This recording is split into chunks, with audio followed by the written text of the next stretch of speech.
आपके खास कार्यक्रम सोशल सितारे को लेकर एक बार मैं फिर आपके सामने हाजिर हूं। आज हमारे साथ खास मेहमान हैं छत्तीसगढ़ के अमिताभ बच्चन कहे जाने वाले अशोक मालू जी। आइए जानते हैं उनकी जिंदगी की कहानी उन्हीं की जुबानी।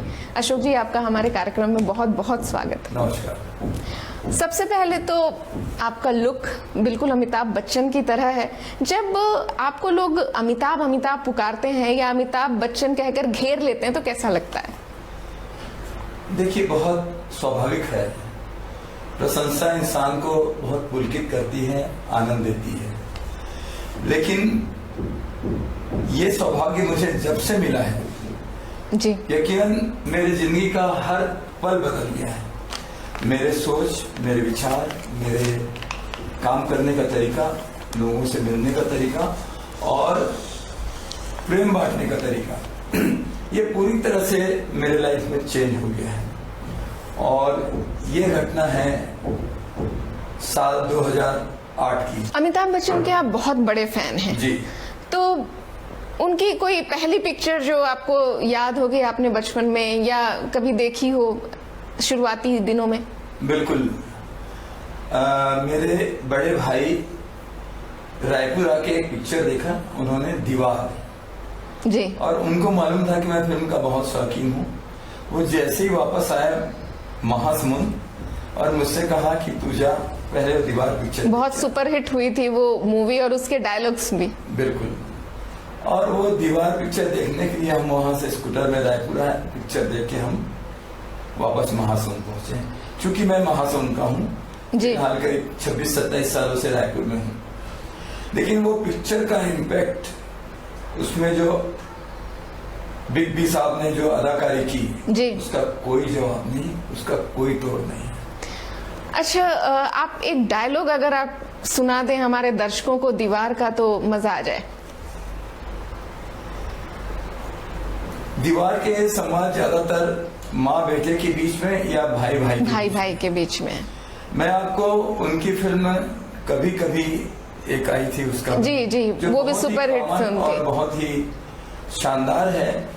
और आज भी टीवी के स्क्रीन में केबीसी शो में अगर वो बैठते हैं तो लाखों बार सुनने के बाद भी इंसान उस नज्म की मिसमराइज हो जाता है। वो जिस तरह से अमिताभ बच्चन ने उसमें अदाकारी भी की है, जो डायलॉग बोले हैं उसका कोई जवाब नहीं है। बिल्कुल एकदम सही है। मैं सुनाना चाहूंगा। जी बिल्कुल। और दर्शकों से मैं क्षमा भी चाहूंगा कि मेरा गला बैठा हुआ है, मुझे कुछ गले की प्रॉब्लम है, इस वजह से आवाज में भी काफी चेंजेस आएगा, लेकिन कोई बात नहीं, हमारे दर्शक इतना समझ जाएंगे। शब्दों में अगर ध्यान देंगे तो ओके।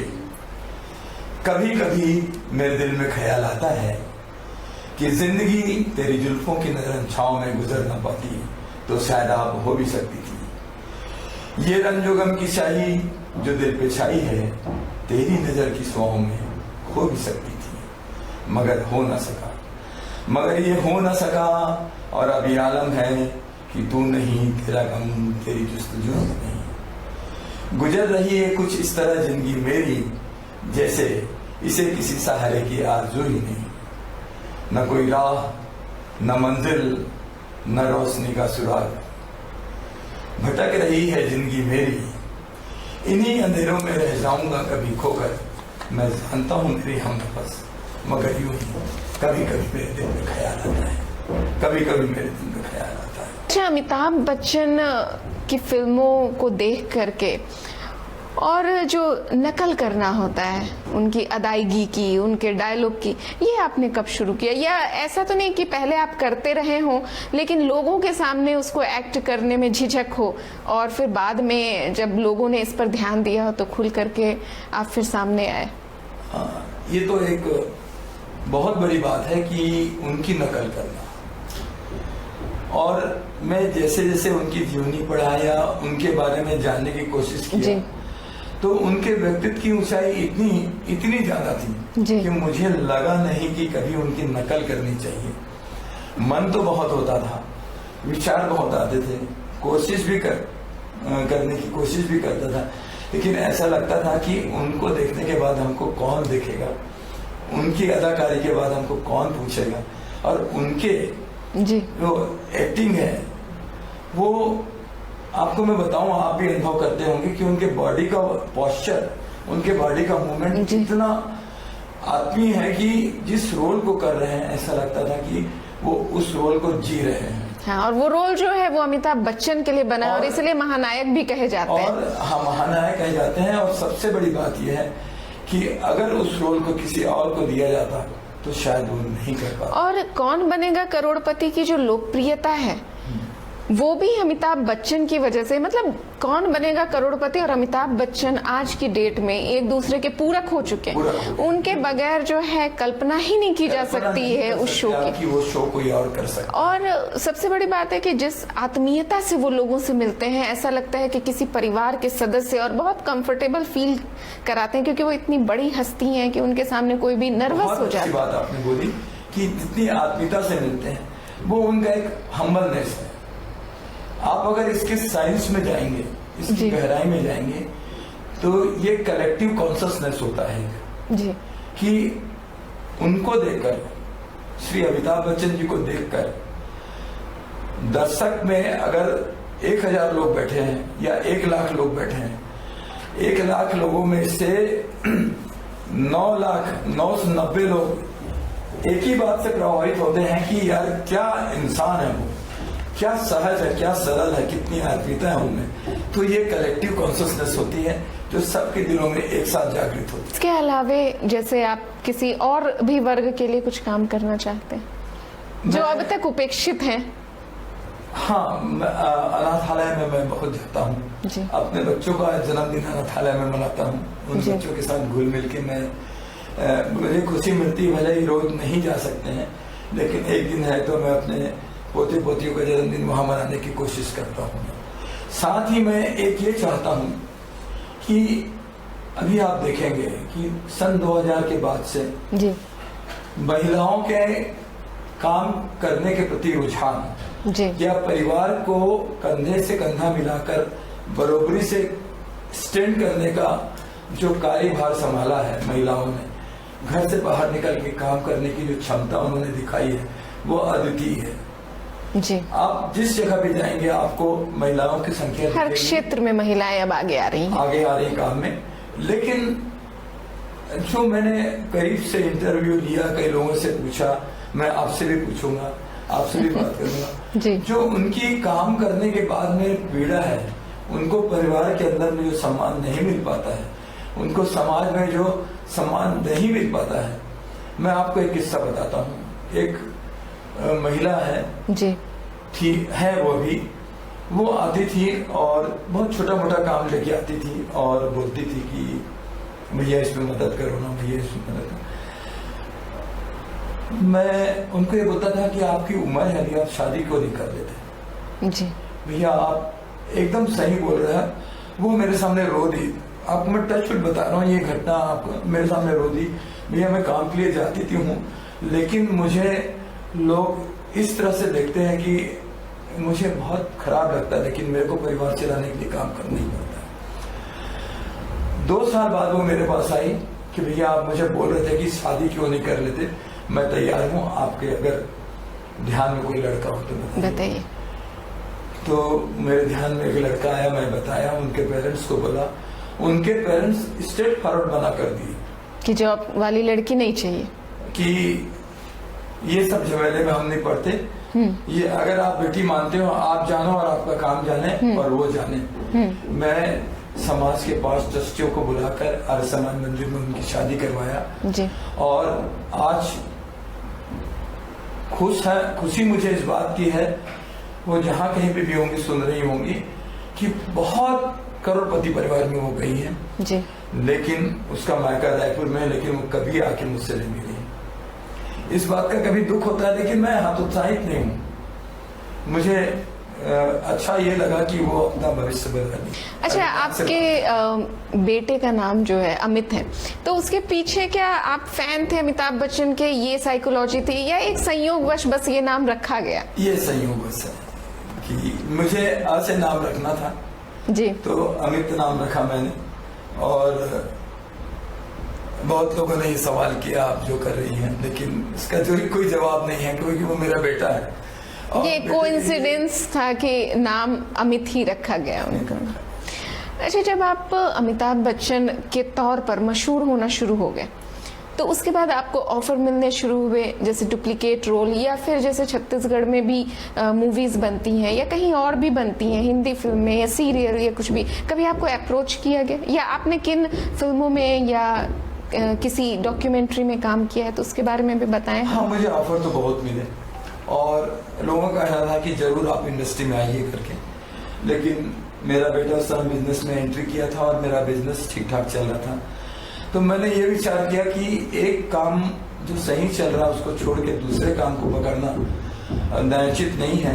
परिवार की पूरी जवाबदारी मेरे ऊपर थी जी। और सभी को मुझे देखना था और मैंने जितना भी समझा है बॉलीवुड को या फिल्म इंडस्ट्री को, उसमें चमक धमक बहुत है, नाम भी बहुत है जी। लेकिन सफलता की श्रेणी में चढ़ने वाले लोगों की संख्या कम है जी। तो मैंने ये निर्णय लिया कि उस लाइन में जाना शायद मेरे बस में नहीं है। अपने आप का एनालिसिस किया कि मैं शायद वो अचीव न कर पाऊँ, तो मैं उन ऑफर को हाथ जोड़ के निवेदन किया कि मेरी एक्टिंग में रुचि कम है।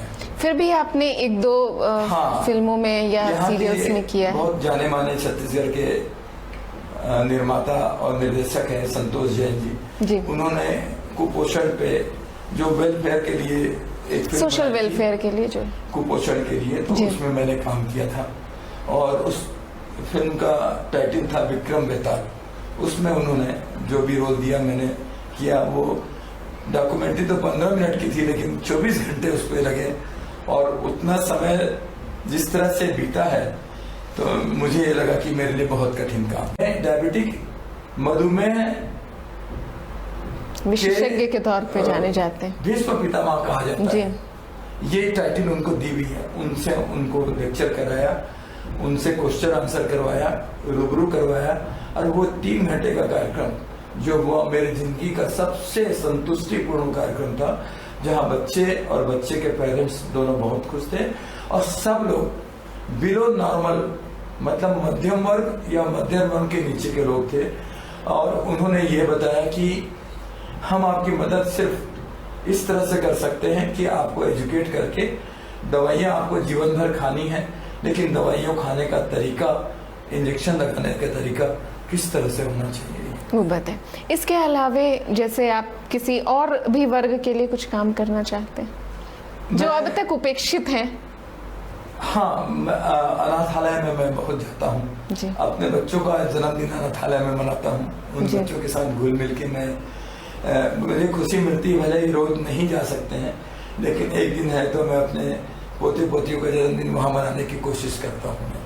साथ ही मैं एक ये चाहता हूँ कि अभी आप देखेंगे कि सन 2000 के बाद से महिलाओं के काम करने के प्रति रुझान या परिवार को कंधे से कंधा मिलाकर बरोबरी से स्टैंड करने का जो कार्यभार संभाला है महिलाओं ने, घर से बाहर निकल के काम करने की जो क्षमता उन्होंने दिखाई है वो अद्वितीय है। जी। आप जिस जगह भी जाएंगे आपको महिलाओं की संख्या हर क्षेत्र में महिलाएं अब आगे आ रही हैं। आगे आ रही काम में। लेकिन जो मैंने करीब से इंटरव्यू लिया, कई लोगों से पूछा, मैं आपसे भी पूछूंगा, आपसे भी बात करूंगा जो उनकी काम करने के बाद में पीड़ा है, उनको परिवार के अंदर में जो सम्मान नहीं मिल पाता है, उनको समाज में जो सम्मान नहीं मिल पाता है। मैं आपको एक किस्सा बताता हूँ। एक महिला है वो आती थी और बहुत छोटा मोटा काम लेके आती थी और बोलती थी कि भैया इसमें मदद करो ना, भैया इसमें मदद करो। मैं उनको ये बोलता था कि आपकी उम्र है अभी, आप शादी क्यों नहीं कर लेते? जी भैया आप एकदम सही बोल रहे हैं। वो मेरे सामने रो दी। आप मैं टच वुड बता रहा हूँ, ये घटना आपको मेरे सामने रो दी। भैया मैं काम के लिए जाती थी हूँ लेकिन मुझे लोग इस तरह से देखते हैं कि मुझे बहुत खराब लगता है, लेकिन मेरे को परिवार से रहने के लिए काम करना ही पड़ता है। 2 साल बाद वो मेरे पास आई कि भैया आप मुझे बोल रहे थे कि शादी क्यों नहीं कर लेते, मैं तैयार हूँ, आपके अगर ध्यान में कोई लड़का हो तो बताइए। तो मेरे ध्यान में एक लड़का आया, मैं बताया, उनके पेरेंट्स को बोला, उनके पेरेंट्स स्ट्रेट फॉरवर्ड मना कर दिए कि जॉब वाली लड़की नहीं चाहिए, कि ये सब झमेले में हम नहीं पड़ते। ये अगर आप बेटी मानते हो, आप जानो और आपका काम जाने और वो जाने। मैं समाज के 5 ट्रस्टियों को बुलाकर आर्य समाज मंदिर में उनकी शादी करवाया जी। और आज खुशी मुझे इस बात की है, वो जहाँ कहीं पे भी होंगी सुन रही होंगी, कि बहुत करोड़पति परिवार में वो गई है जी, लेकिन उसका मायका रायपुर में, लेकिन वो कभी आके मुझसे नहीं मिली। इस बात का कभी दुख होता है, लेकिन मैं हतोत्साहित नहीं हूँ।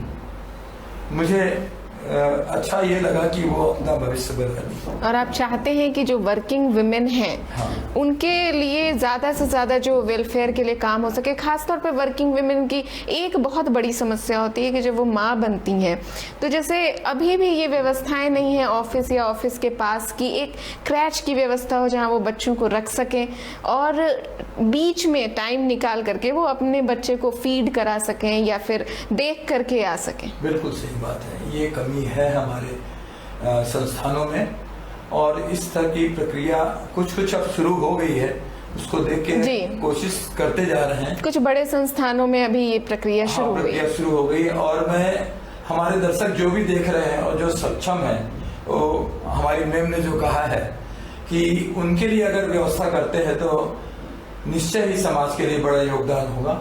मैं आपको एक घटना और बताता हूँ कि एक पत्रकार महिला जो बहुत निचले स्तर पे पत्रकारिता का काम शुरू की थी, करियर के शुरुआती फेज में होंगे। हाँ, ये बात है आज से 2014 की जी।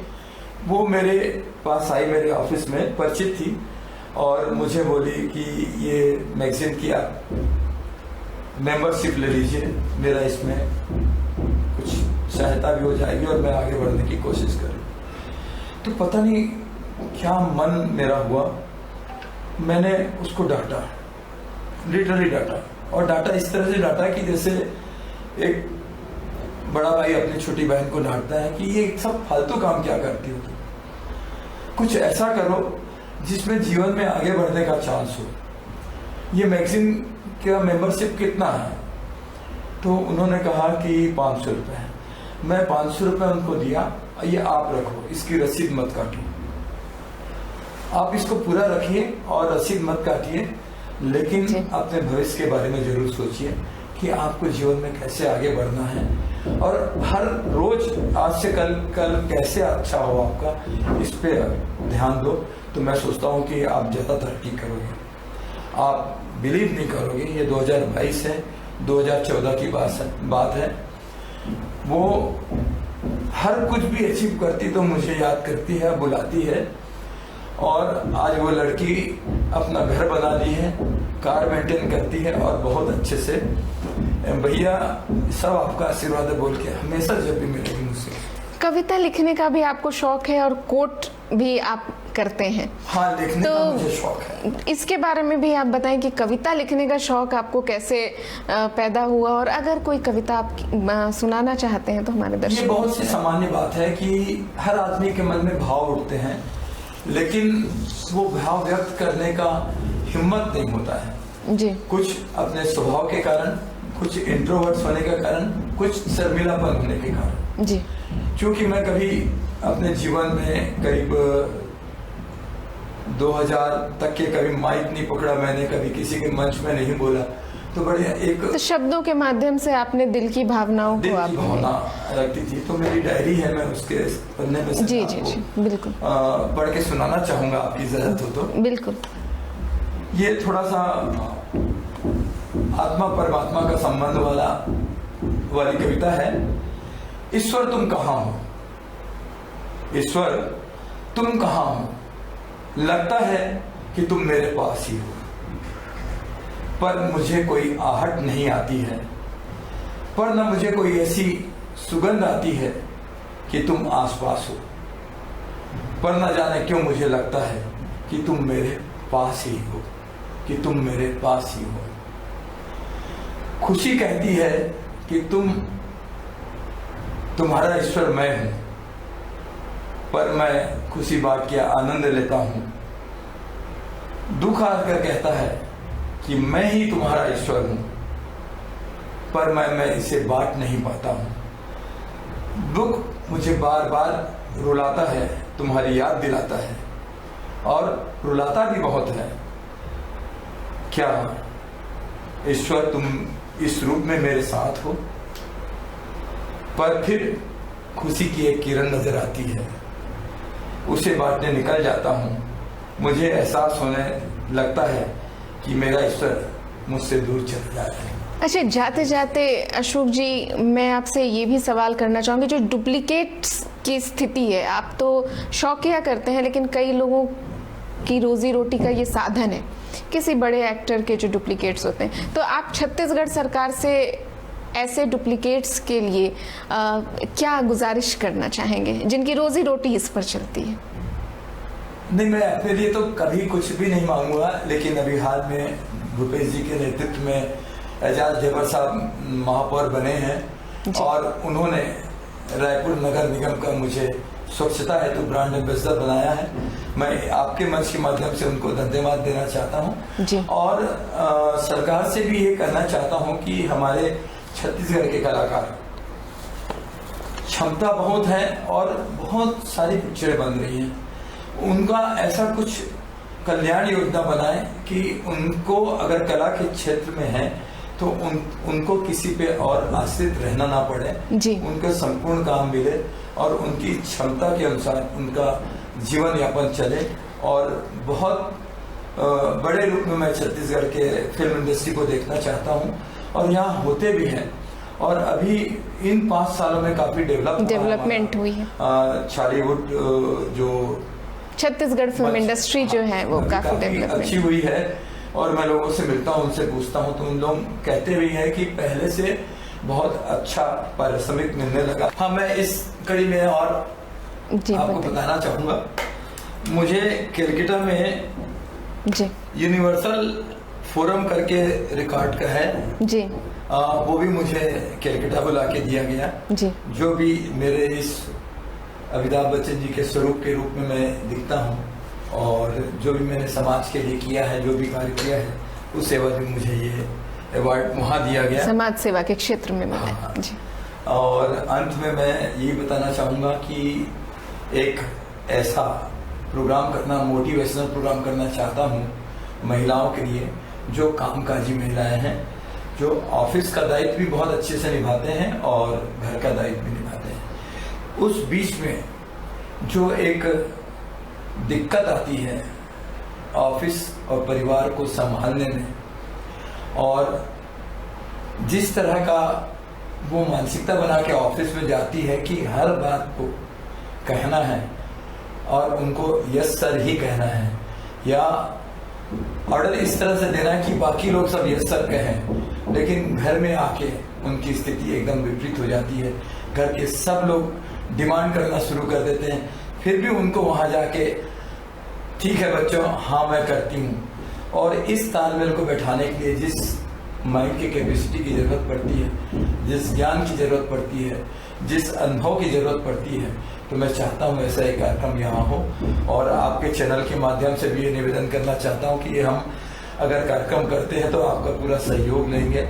सोशल सितारे में आज हमारे साथ थे अशोक मालू जी, और अगली बार सोशल सितारे में एक बार फिर मैं एक खास मेहमान के साथ आपकी मुलाकात कराऊंगी। तब तक के लिए मुझे दीजिए इजाजत। नमस्कार।